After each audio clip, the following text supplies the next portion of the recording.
present to you Daniel Geale.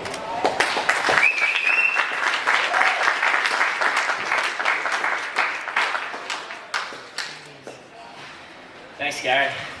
Well, tough day at the office, eh? I just want to thank people, everybody for coming. It was a bit disappointing today.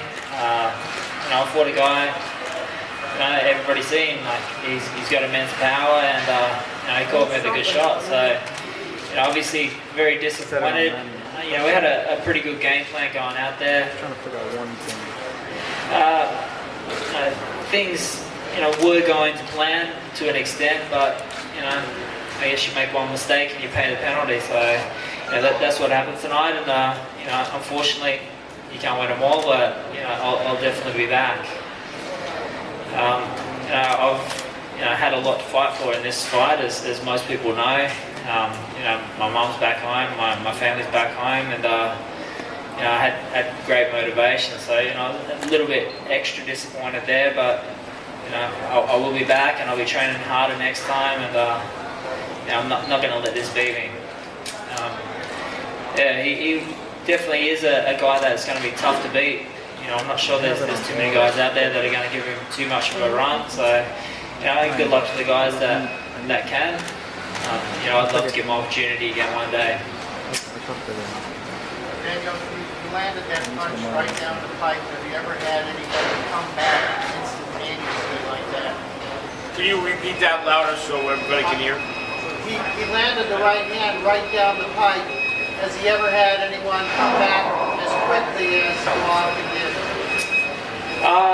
I've been boxing 24 years, so I probably would have had guys come back, with a counter punch probably as quickly, but he caught me. He caught me in the right place at the right time. The hands were down. I just caught him. I thought I was safe, but that's what happens in boxing. You get caught, and you're just in the wrong place at the wrong time. Daniel, you didn't protest the stoppage. What was going through your mind when the referee waved it off? I was just so disappointed in myself. I thought I threw a good punch, and I got caught. And I guess in that moment, I was just completely disappointed in myself, and I wasn't thinking. I got up, and in the next minute, I looked around, and the referee waved it off. So I didn't really have much time to work out what was going on at that stage. Were you still hurt and dazed at that moment? Was it the proper stoppage by the ref? I don't know, refs are there to do their job. I'm not a referee, so he definitely caught me. I know that, but whether I could have gone on or not, that's hard to say. I would have liked to have, but I probably made the wrong decision, being so pissed off at myself about getting caught that it looked like that I wasn't right. Daniel, you fought guys like fearsome, you fought guys like Gary Marker. What makes Gennady Golovkin better? I guess Golovkin, he's probably had more experience than those guys, especially amateur experience. He's the type of guy that is pretty rounded. He's got good footwork. I think I've said all this before. Like we knew what he was about. He's got good footwork. He's got great timing, which means he's going to have great power as well.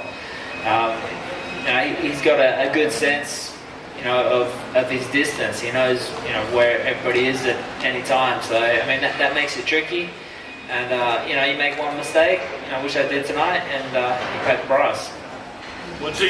And I think what everybody here wants to know, after 24 years of boxing, is he the hardest punch you tasted? In my 24 years, is he the hardest puncher? He'd probably be up there for sure. I've been hit by a lot of people, so it's hard to remember every single one. Were you taken aback by the level of power? Did it surprise you? Or was it what you expected? Yeah, to be honest, it was what I expected. I was expecting power. I knew he's a strong guy. And he has good timing as well. Like I said, good timing, good footwork, and it means he's going to have great amount of power. So we were expecting that. I was a little bit disappointed. Got caught a couple of times in the back of the head, and that always rattles you a little bit. But he caught me with a good shot in the end, and that's what matters. Daniel, do you think it's the footwork and the way he constantly cuts off the ring that sets everything up for him? Yeah, not just that. I mean, he's got a good jab as well. He's got a good, hard, straight jab, and he's able to keep people in exactly the right spot. He hits them with the jab, and they don't know that the next big one's coming after that. So he's got a rounded set of skills.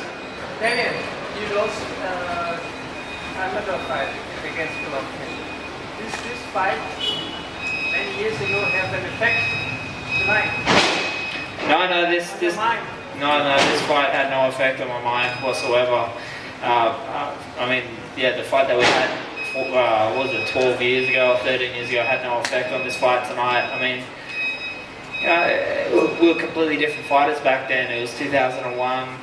I mean, we were both basically kids, so we were pretty young at that stage. We've both changed and improved in many ways since then, and I knew what I had to do. To be honest, I can barely remember the fight. Probably he's the same. He's had hundreds of fights, so you don't remember every single one. Hey, you had to tell Golovkin's next opponent What to do? what would it be? I guess you just got to make sure you go out there with confidence. The big thing, I went out there with confidence, and you do need confidence, but you need to have, I guess, a great footwork as well. You gotta back yourself up with that footwork and take it to him. There were a couple of times when I did take it to him, and I felt good, but I just sort of slipped a couple of times into falling into things that I shouldn't be doing. And unfortunately, if you do that against a puncher, then that's not going to be good.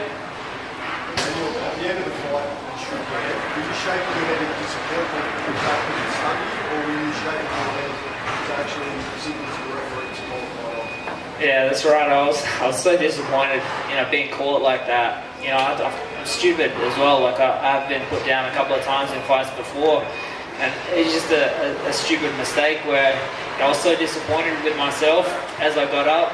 I was shaking my head, and I looked at the referee and he's waved the fight off, and I thought at that stage, I thought I could have went on. Don't get me wrong, he did catch me. I thought I could have went on and tried to finish the rest of the round, but it just adds to the disappointment, I think. The first round was apparently 4 minutes. Did you feel that? Did you sense that at all? Yeah, I did sense that it was a very long round.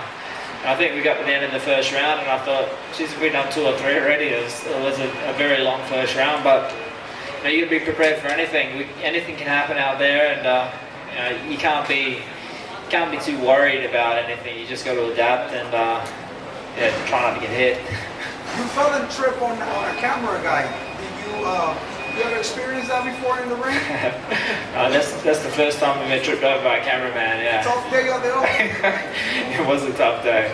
Yeah, and he hooked me as well. He hooked my foot around the around the strap. That's right. Yeah. So I mean, you got to be prepared for anything, and sometimes you can't be prepared for those sort of things. But you take it. You get up and you keep going. He get cut. Cameraman. What's that? Yeah. The cameraman, I cut him. I got one back, I guess. When you were shaking your head trying to clear a conflict, did you think that the referee was taking that as you were giving up at that point?